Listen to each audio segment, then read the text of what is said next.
Kind of went back and forth on what to do this month, and since we've been doing some sports related stuff, it's been baseball up to now. Thought I'd go ahead and round out the month with a football story, because this is something that I was reminded of recently. I stumbled across something from the Chicago Tribune that reminded me of this, and I thought, well, even if you're not a sports fan, you may find this interesting. And I'm going to tell this as best as I can. I don't remember all of the details, but because this is from 1985, and it centers on a game between the Cowboys and the Bears.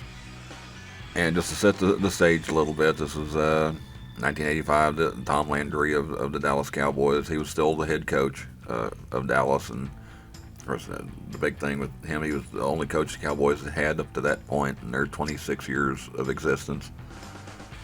And they were coming off a not great season. They'd missed the playoffs for the first time in a decade the previous year. They were at home against the Chicago Bears. And of course, 1985, that was an incredible season for the Chicago Bears, where they were just rolling over the top of everybody.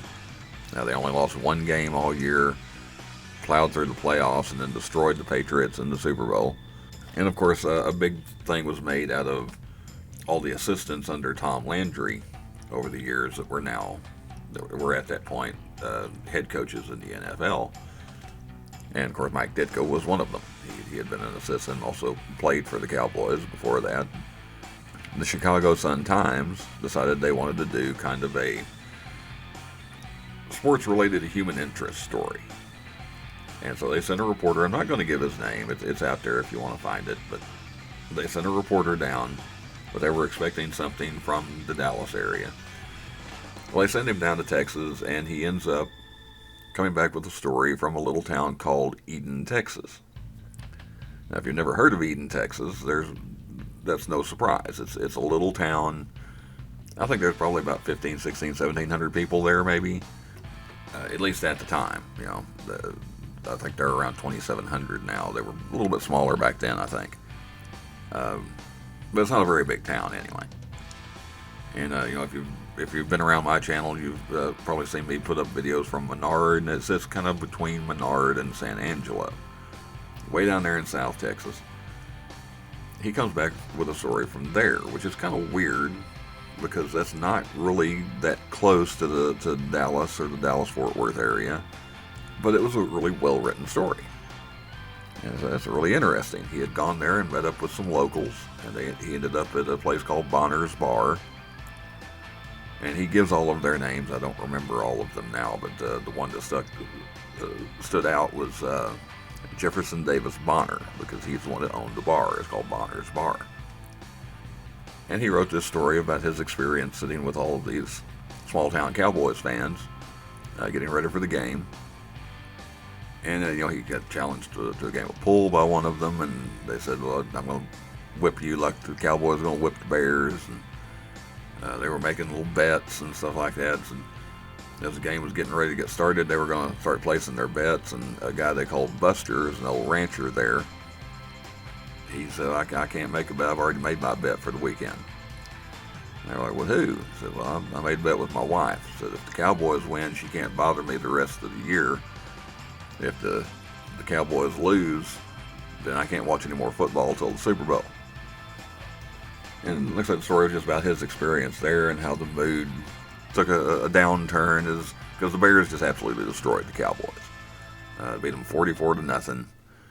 And it didn't go well. And I remember watching that game, and Mike Ditka came out after and made it clear that we weren't trying to run up the score or anything. It's just you can't get your guys to completely lay down, and no matter who we put in, they weren't stopping them. And of course, the mood in this bar took a downturn. The guy that made the bet with his wife, he was described as his lower lip being lower than his Mack truck belt buckle.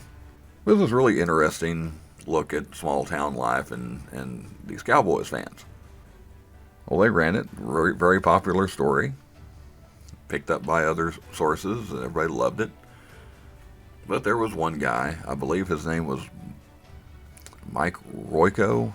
something like that. There's a guy with the Crosstown Chicago Tribune.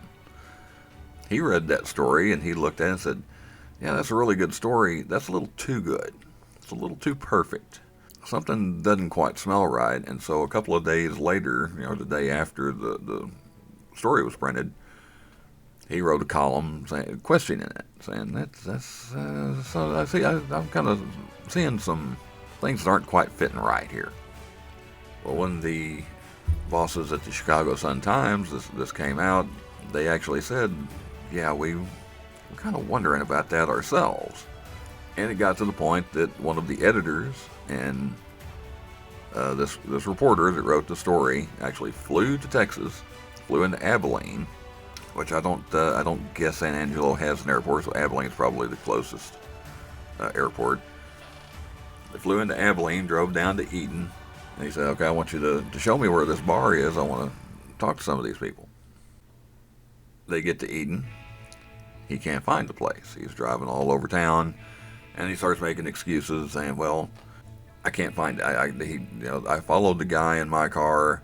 He took a weird route, and I can't remember the route." And so they ask around town, and I don't know if they talked to the sheriff or if the sheriff just got wind of the story. And so, but the sheriff, looked at the story and saw all these names and said, "I don't know any of these people."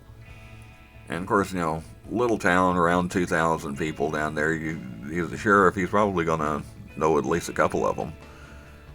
And of course, being from a small town myself, you pretty much, even if you don't personally know people, you know who they are.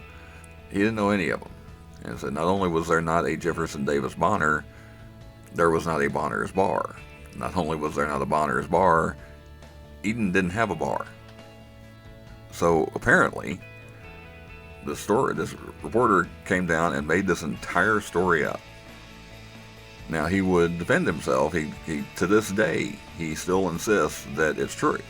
And he claims that he was duped, that the bar must have been being run illegally, and that all these guys gave fake names. And I guess, I could see that happening to some extent.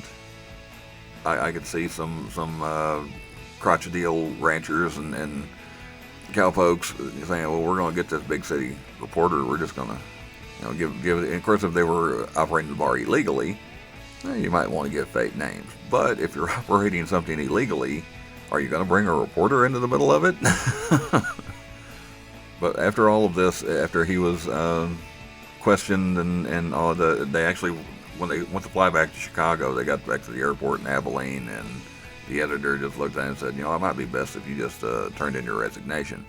And he refused. He kept insisting, "No, if I resign, and that's like me saying that the story isn't true and it is true. It all happened."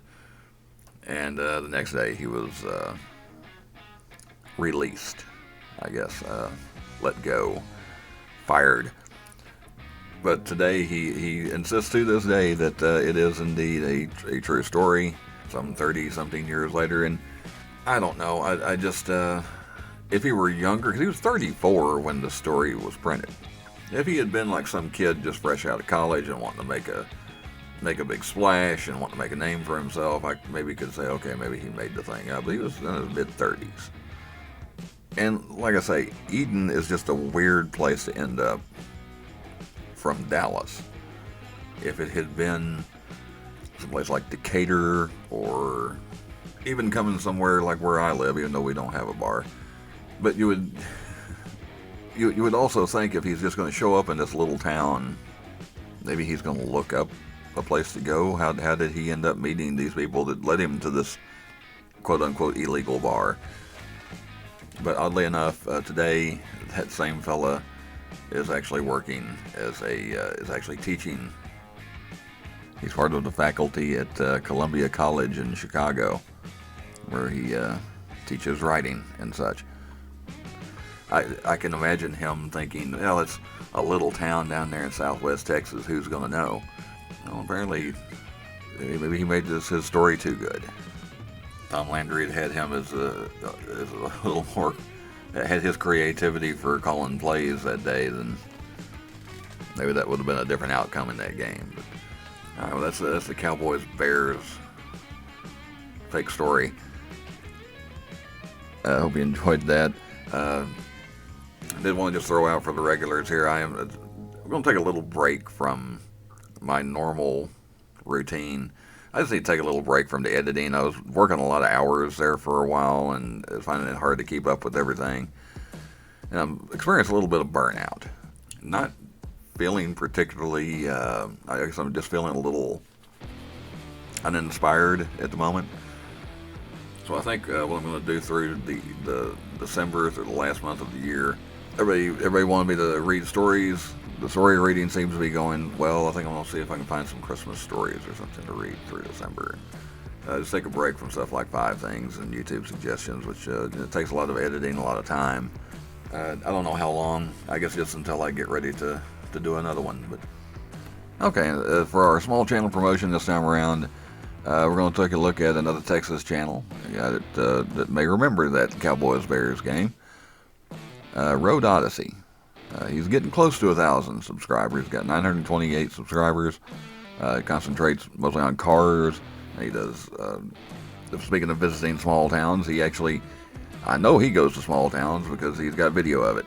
You can see him all on his channel. We're going to take a look at a clip from one of his videos. Leave a link to his channel in the description. Also leave one up in the upper right hand corner and at the end of the video on the end screen. Alright, thanks for watching. Hope you enjoyed the story. Hope you enjoyed the ride. Please like, share, comment, and subscribe. Not necessarily in that order. Check out Road Odyssey, and I will see you next time. This is what it looks like as you cruise down the road into the north part of the Cooper Square.